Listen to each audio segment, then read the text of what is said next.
Hello po! Ayan, eto po si Annie Sipcon, no? At meron lang po tayo dito nga re-reactionan. So, tayo po ay magre-reaction dito sa nangyayaring between Duterte and our Pangulo or our President. No? So, nakakalungkot po ngayon kasi nga po lahat na lang ay isinisisi kay Pangulo. Alam naman natin na lahat na lang ay isinisisi kay Pangulo. Pero tayo po na mga diehard or mga loyalist supporters ng ating Pangulo ay sa abot ng ating mga kaya ay ipagtatanggol natin ang ating Pangulo. No? So, ngayon po ang nakita ko lang or ang aking napiling reaksyonan ay etong pagsali na ni Kitty Duterte sa mga rally, no? Nag-speech na rin siya doon, nagsasalita na rin siya. At ito nga recently na rally ay etong nasa Quezon City ng PDP laban, no? Ng senatorial slate ng mga Duterte. Alam natin na sinusuportahan sila ng mga Duterte. Kaya etong si Kitty Duterte ay nagsalita na doon sa rally ng PDP laban sa Quezon City. So, pakinggan natin or tingnan muna natin itong isang to na talaga namang pumukaw sa aking at na-touch po ako na-touch ako dito sa ano na to, tagpong ito ng pagrarally nila or nung may music na ipiniplay at sinisigaw nila ang pangalang Duterte. No? So, panoorin natin at pakinggan.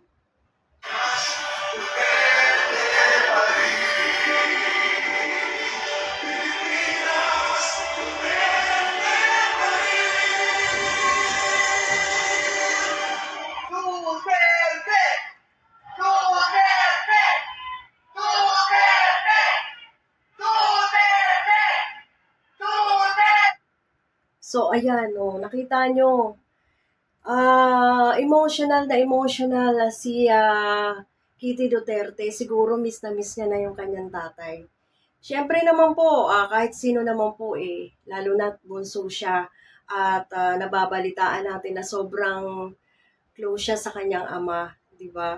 At siyempre ang kanyang ama ay sobrang tanda na, hindi na po biro kasi 80 na po siya.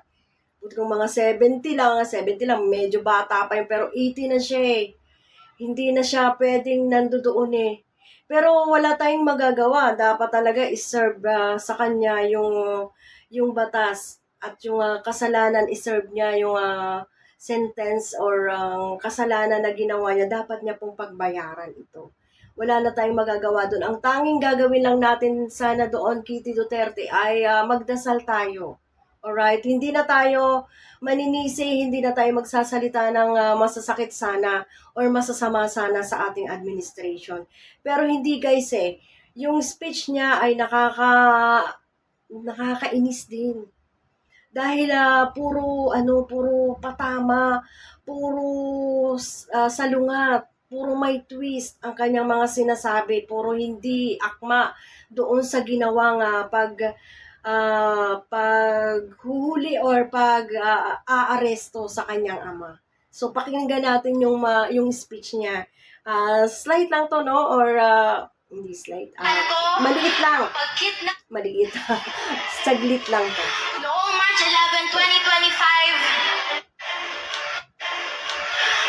March 11, 2025, nasaksihan ko ang pagkidnap at pag-abuso nila sa tatay ko. Grabe. Pagkidnap at pag-abuso. So, grabe no, makasabi ng kidnap. Alam nyo ba pagka yung kinikidnap, ang alam ko, di ba napapanood naman natin yan sa mga pelikula pagka kinikidnap. Ito po ay hindi nila alam. Ito po ay sapilitang kinukuha, sapilitang isinasakay sa van o kaya kung saan man isasakay ito. Sapilitan po ito at kinakaladkad pa nga minsan ito. Minsan nga, binubuhat pa ito. Pero wala pong nangyaring ganun. Hindi po kinidnap, di didn't expect to be met at the airport by police officers. They whisked him off the plane straight to an Air Force base that's within the same airport perimeter, and within a few hours had a chartered jet waiting to take him to The Hague. So He has been investigating the mass killings that happened during Duterte's crackdown against illegal drugs. Duterte insists he was not responsible for any unlawful deaths during his 8-year presidency, which began in 2016. But ICC prosecutors brings the drugs campaign back into focus, and there'll be lots of discussions about that. Huge numbers of people died in that. It was a very, very shocking campaign. Jonathan, you mentioned his defiance. Well, we have had some eyewitness footage. alam naman natin, kitang-kita po natin ang nangyari. No, umaga pa lang, naka-televise na ito, at napakatagal naghintay ng mga pulis at may naghihintay ng mga pulis. Or nandoon pa lang siya sa Hong Kong, ay hinihintay na siya dito ng mga pulis. So, wala tayong magagawa dahil nga po sa ginawa niya nung bata pa siya. Wala tayong magagawa, yun po ang batas. No? Yun po ay iserve lang dahil sa mga reklamo ng ginawaan niya ng hindi ka nais-nais nung medyo bata pa siya at nung nanunungkulan nga siya, di ba? So, yun ang nangyari. At siya na nga po ang may sabi na naiinip na siya. Gusto niya nang makita ang mga ICC na inaaresto siya. Kasi nga raw, baka hindi niya na ito maabutan. Di ba ganun ang pagkakaintindi natin?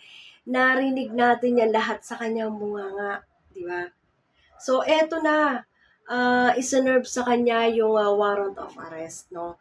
Nakakalungkot nga lang na talaga namang ICC ang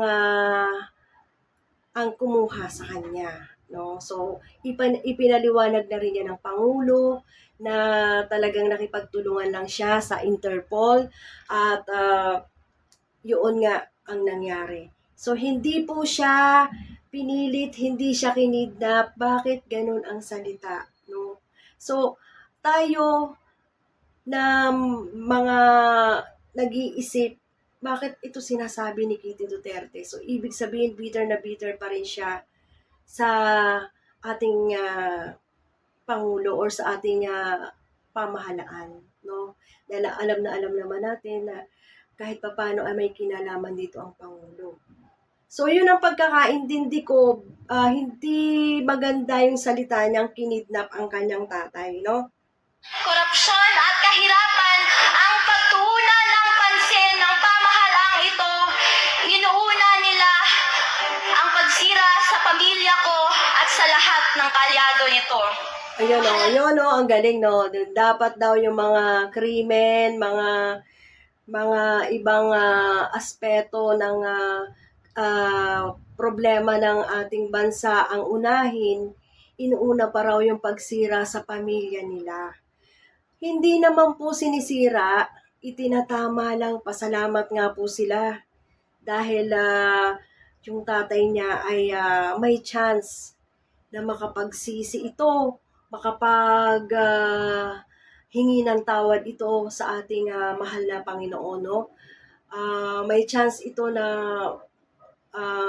manghingi ng tawad doon sa mga ginawaan niyang kasalanan or sa mga pinatay niya, sa mga kamag-anak nung ginawa niya ng ganon. Most important na lang, yung manghingi na lang siya ng tawad sa Diyos. Yun. Hindi po sinira ang pamilya ng mga Duterte. In fact, ito po ay inilagay lang sa magandang lalagyan at sa tamang lalagyan, no?